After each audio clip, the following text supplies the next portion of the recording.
Hello everybody, welcome to this webinar to Descubra TIMRIDE-UP, the innovative solution for the gastric comfort of horses. So today we have the pleasure to welcome Claire. Claire Leleu is veterinarian and director of Equitest, a private research center specialized in exercise physiology and nutrition on horses, and especially on race horses.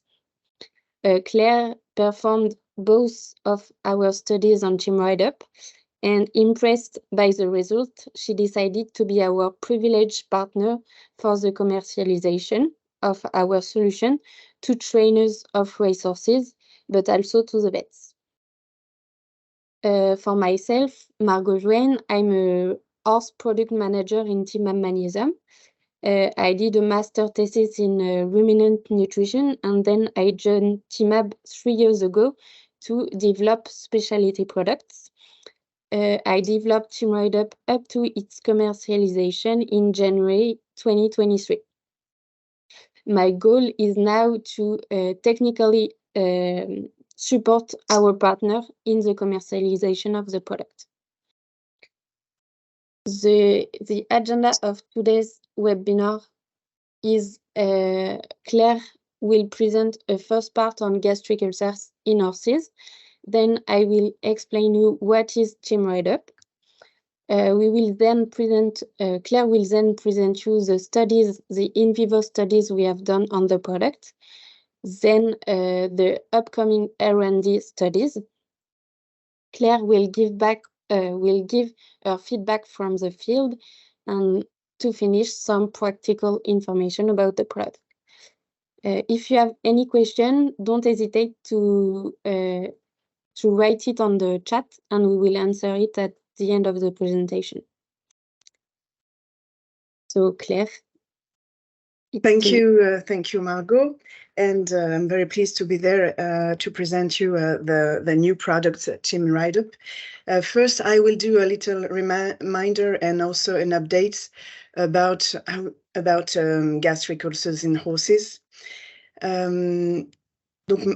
Yes, all my talk will be based on 3 main articles, which the first one was a consensus statement published in 2015 in Journal of Vet Internal Medicine, in which the different scientists involved in gastric problems internationally, they did an update of all the knowledge we knew at that time concerning gastric ulcers in adult horses. So most of the data presented here come from that paper. Recently, another update has been done at the beginning of this year, also by Mr. Sykes and his team. And finally, he wrote recently a paper concerning potential adverse effect of long-term use of omeprazole, and I will have a few words of it at the end of the speech. If you PubMed, just before Margot, just to show the increase of interest in scientific community, the increasing interest of gastric ulcers, because it's a very frequent condition, and so many scientists are interested in that problem. First, a definition, because I won't talk of all gastric ulcers. The equine gastric ulcer syndrome is composed of 2 different affections. One is related to the glandular part of the stomach, so the part in the bottom of the stomach, the part that produced the acidity. I won't talk of equine glandular gastric problems. It's a special pathophysiology, a special way of treating them. It's not really the part of my talk. I will focus on equine squamous gastric disease. So it's an affection that concerns the upper part of the stomach, the white mucosa, which is not protected. And in this condition, you have the primary equine non-glandular ulcers, and my talk will be about that, which is associated to intensive management of animals, of sports animals. And another condition, which is quite different, is what we call secondary squamous ulcers. And they are not primary problems. They are just a consequence of another problem in the gut. And I won't talk of the secondary non-glandular ulcers.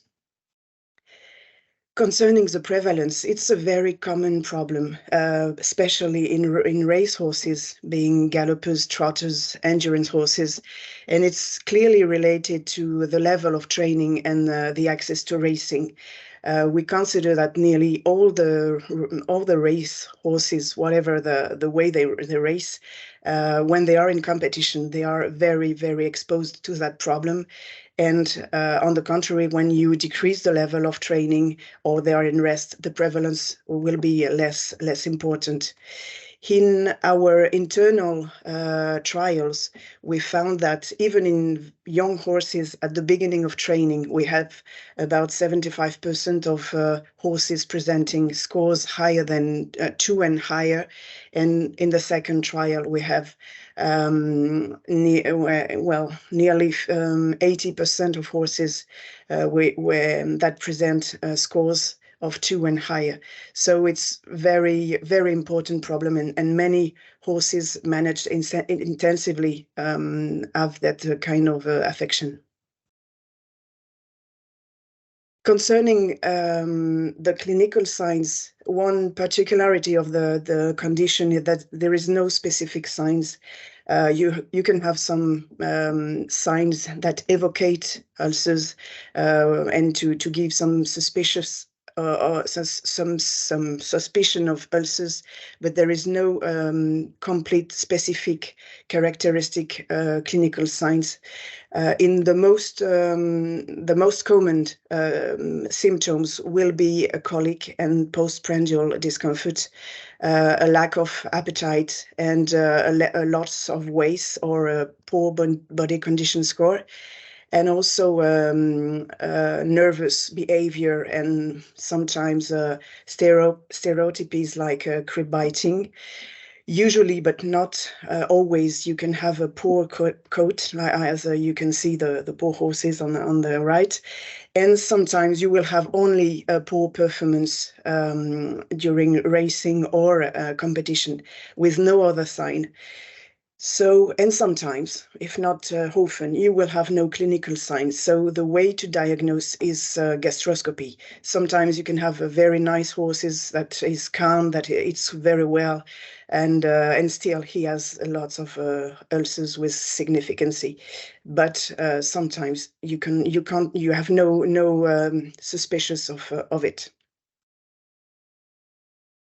The pathophysiology is quite well known for that kind of lesions, which is not the case for glandular ulcers. And it's related to the exposition of acid gastric contents and an effect of splashing on the squamous mucosa, the white part on the upper side of the stomach, which is not protected. And so exercise will have the effect to increase the splashing of acid on the mucosa, and so you will have like burning of and inflammation of the mucosa. And on the other side, you will have a protecting effect of fibers of A, especially if given before training, in two ways. First, the fact of eating a lot of hay will increase the salivation that will have a buffering effect in the gastric content.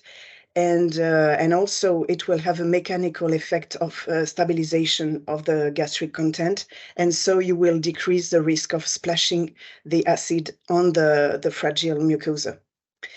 So that's the way it works and why it increases with training. Concerning the way you can diagnose, the only way is to do a gastroscopy. It means that going into the stomach and do a video of the of the mucosa. There is no blood test that is reliable to do a diagnostic of gastric ulcers. And there is a grading system which is recognized by international institution that will lead to a grade from 0 to 4, depending on the localization and the amount of lesions, and also depending the depth of the ulceration. So you will have a grade 0 where the mucosa is perfectly intact and with no no lesions. Then you will have a grade 1, which is a start of hyperkeratosis, which could be ancient lesions, and then a grade 2, which is small or single or multifocal lesions, and then grade 3 and 4 you have an increasing of ulceration, both in terms of extensiveness and also the depth of lesions. Concerning the treatment, the base of the treatment is an acid suppression therapy with PPI, proton pump inhibitors. The most well-known molecule is omeprazole, and it's very effective to cure that non-glandular ulcers. There is in the United States you have an injectable form of it, but in France we have just an oral medication, but the healing rates are very high, between 70 and 100%. So it's really an effective way of treating the problem. What is new in the latest updates is that the bioavailability is better if you give it before the morning meal, because when the animal is little fasted, you have a better availability of the product, and so a better efficacy of it. And concerning prevention, there is yes, we can imagine a kind of pyramid to grade and to grade the thing to do before medication. The first is to change the management and to increase the level of fibers the horse can eat, and especially before training, because the lesions will happen during the training, and the plashing is related to the movement of the horse. The second is to change, if possible, the level of training, and to try to reduce intensity and frequency, depending on the level of the horse, and of course, if possible. A third advice would be to decrease a little the starch if it's too high, and finally to improve the level of stress by adapting the environment. For example, having more contact with the horses, or more access to outside, and so on. The second stage of prevention would be to add nutraceuticals in the rations. There is many products on the market. For example, fatty acids, for example, different compound from plants, or prebiotic, probiotics also. There is many publications related to the use of different nutraceuticals to improve the protection of the stomach. And yes, my talk after will be to present the result of one of that nutraceutical based on buffering effect. The problem of many of them concerning the validation, the scientific validation, is that many studies are weak in the methodology, in the number of horses, in the way they are controlled or not, if they are blinded or not, and so on. So it's not always easy to find additives that are really validated.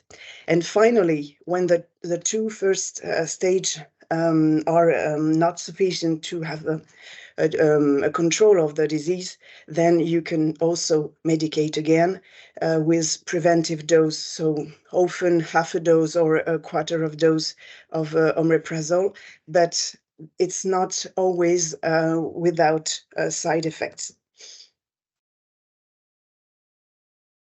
So that the last paper I took in introduction, Dr. Sykes referred to potential, not sure, but potential adverse effects of long-term use of omeprazole in the preventive way.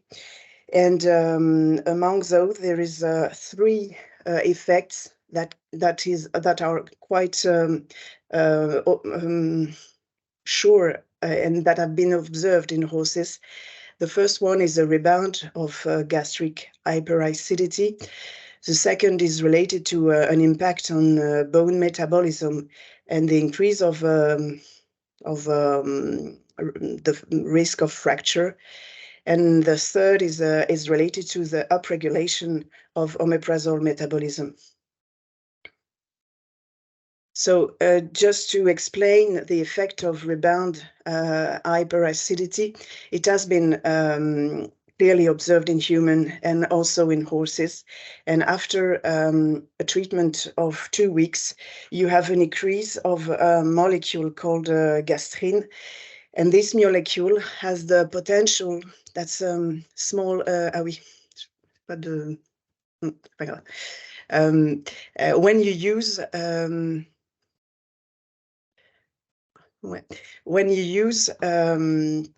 so the acidity produced by the stomach, by the parietal cells, is controlled by different feedbacks, positive and negative, and it is based on the function of G cells. These G cells produce gastrin that will lead to an increase of the ECL cells that produce histamine. And when you block, during omeprazole treatment, you block the parietal cells, but you will have a loss of feedback, and you will observe an increase of the ECL cells that will increase the amount of histamine. And histamine is a mediator and a stimulator of acidity production. So when you stop the treatment of omeprazole, you will have, during few days, a great increase of the production of acid, because you have blocked for a time a feedback.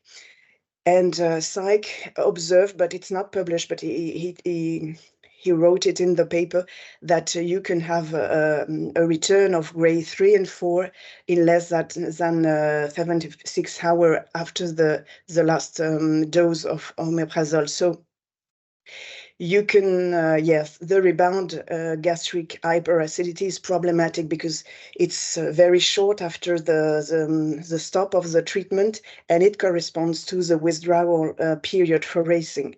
So maybe if we could stop the horse just before racing, we would find a stomach that are not so nice than 1 week before, when they still have the treatment. A second problem is related to the increase of bone fracture. It's very reported in human beings, in children, in older person, in young adults. The PPI treatments increase the risk of fracture.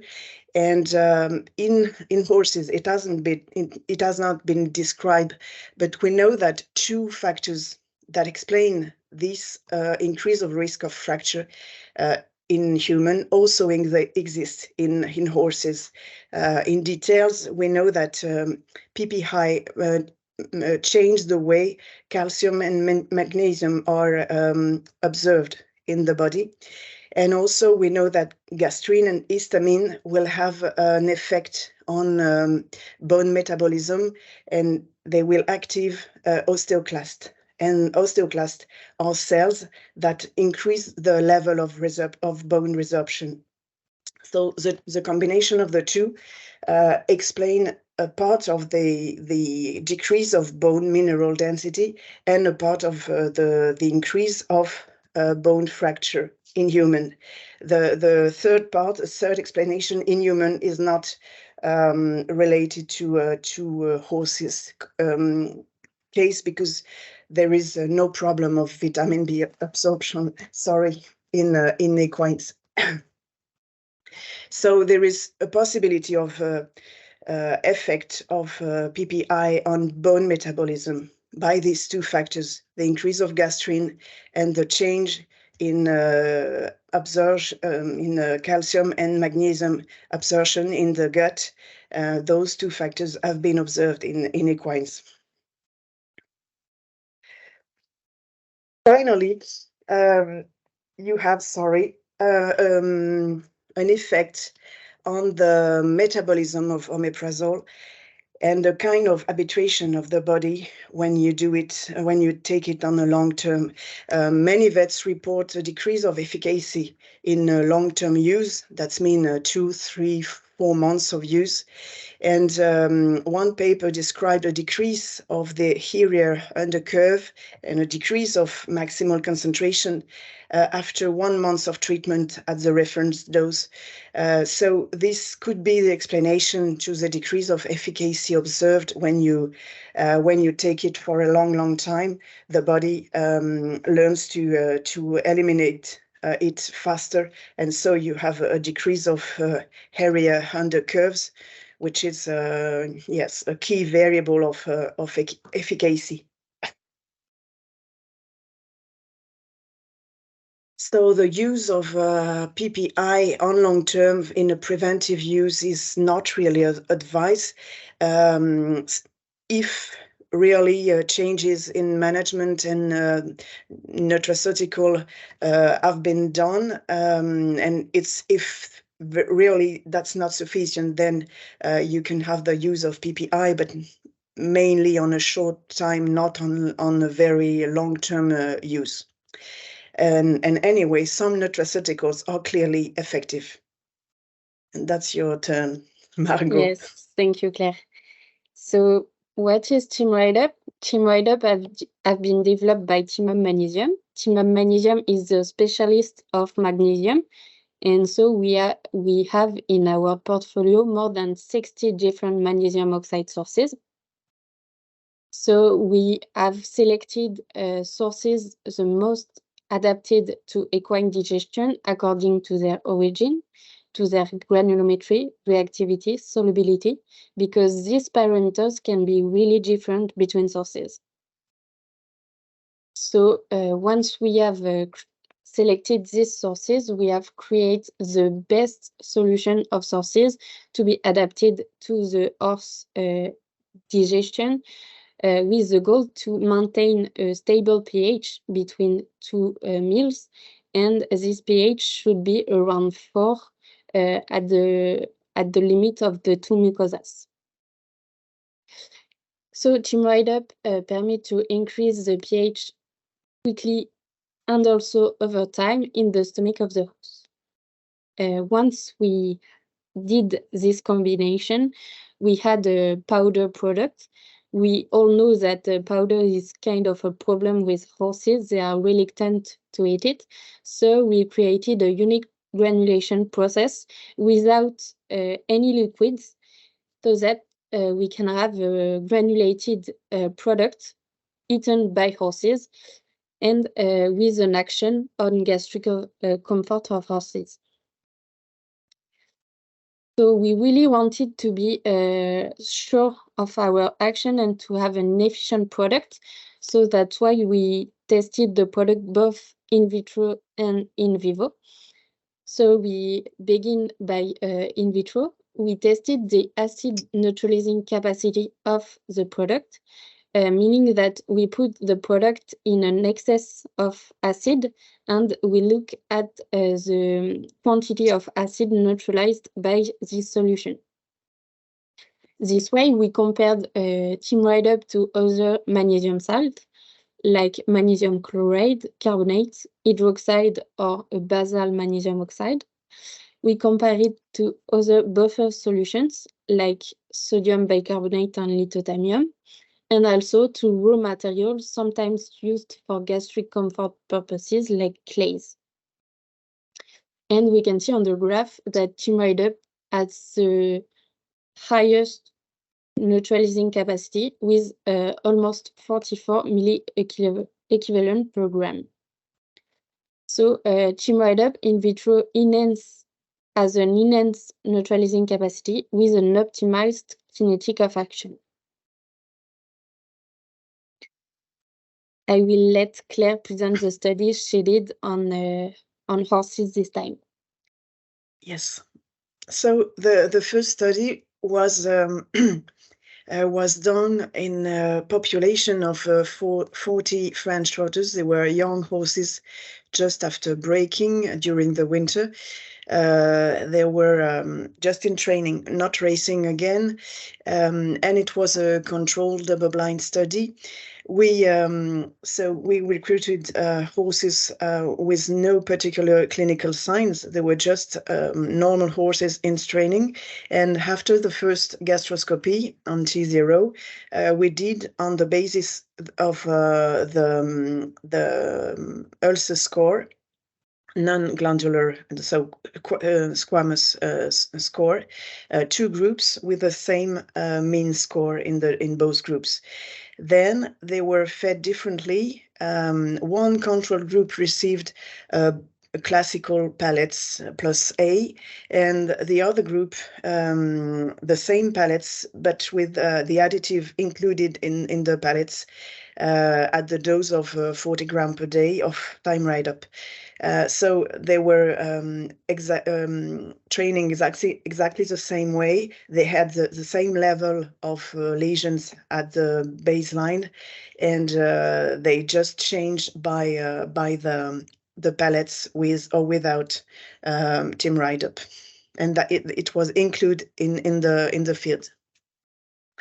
And then 30 days after, we did again a gastroscopy. First, we were surprised to find such a prevalence of ulcers in horses that were training, but not very high-level training. So yes, 75% of the horses were presenting ulcers of score 2 and higher. So it was a real problem in that population too. And concerning the evolution of lesions, we found a significant decrease of gastric ulcer score, a non-glandular part, in the supplemented group compared to the control group. So we were very satisfied of that result, because it's not so easy to have that kind of result in a population, in a real field trial. So we had a nice result concerning the evolution of gastric ulcers, and we also observed a change in some oxidative stress markers, like blood lipid peroxides, that decrease a tendency. From a statistical point of view, it was just a tendency, but it was also an interesting result. And we also noticed a tendency for a correlation between lipid peroxides and the level of gastric ulcers. So we had yes, nice results on the first study, and also we had an impression that horses with magnesium had a better response to training. So this study has just been published in Journal of Vet Science just a few days ago, and you can have access to the publication by scanning the QR code. Or we can send it to you after the presentation. The second study as we had an impression that the response to training was better, I proposed to do another trial with real race horses. Horses were older and were in racing period, and we included only horses that had lesions of a score of 2 and more. And the same, we did 2 group homogeneous with an equivalent mean ulcer score, and they also had the same age, same level of performance, and on the same methodology, a control group and a TIMRIDE-UP. But then it was not included in the pellets. It was on top feeding, just like the real use of the product in the real life. Same dose, 40 grams per day. And the same, we did a gastroscopy before and after 1 month. And we did also exercise test, because we had the impression that from a muscle point of view, we had an improvement of metabolism, and we wanted to check if we had some effect on the way the horse use energy, and on the way he's able to go faster and without producing lactates. So we did exercise tests in the field, measuring velocity, heart rate, and lactates to see if we had a difference between control and TIMRIDE-UP. We had nice results concerning gastric ulcers, with the same, a significant decrease of gastric ulcer score in the supplemented group compared to control group. And so for the second time, a significant improvement of gastric comfort comparing to nothing, to control. But we had no results on V4 velocity for 4 millimole of lactates, and V200 velocity for 200 beats per minute in terms of heart rate. So we couldn't find anything interesting concerning the change in muscle metabolism, but we could repeat the same results concerning gastric interest. So we did a big job with many gastroscopies done in the field, and with on the model of naturally occurring disease, not experimental disease. And in the 2 studies, we observed a significant decrease of ulcer score, and which is quite interesting too. We had very good feedbacks from trainers concerning the way they eat, the way they look. They took some weights for some of them, and on performance, on the behavior on the track, with a lot of energy on the track, but also for many of them with a lot of calm, because magnesium has an effect on by the buffering capacity on gastric health. But we have also some good information on the behavior interest of the product. Yeah, that's why we are continuing R&D and still doing studies. So we have an in vivo studies that took place 1 month ago. We don't have the results yet, but just to explain the protocol. So during this study, we wanted to assess the impact of supplementation in TIMRIDE-UP on stress. So we measured different parameters. We took some blood samples to see if the blood concentration were modified by a supplementation. So it is the only parameters on which we have results. The blood parameters are not modified by a supplementation. So we measure the different minerals: calcium, magnesium, phosphorus, potassium, chloride, and sodium. And then we did some behavioral observation with an ethologist from the company Etonova. So it's a really standardized test. You can see on the picture, the first test is to for the horse to go around an unknown object. So here it was a tunnel on top of a sulky. Really frightening in the picture. The second test is the opening of an umbrella in front of the horse, and we look at the reaction of the horse when we open the umbrella. The third one is a meal on a tarp, and the horse has to walk on the tarp to hit his meal. And the last one is a ball put in the stall, and we look at the reaction of the horse. So every test is filmed, and then we look at the comparison between before supplementation and after, and also between horses from the control group and horses supplemented with TIMRIDE-UP. So these films are in analysis right now. And during all these tests, horses had a cardio frequency meter to measure heart rate and to see if the supplementation can have an impact on these parameters.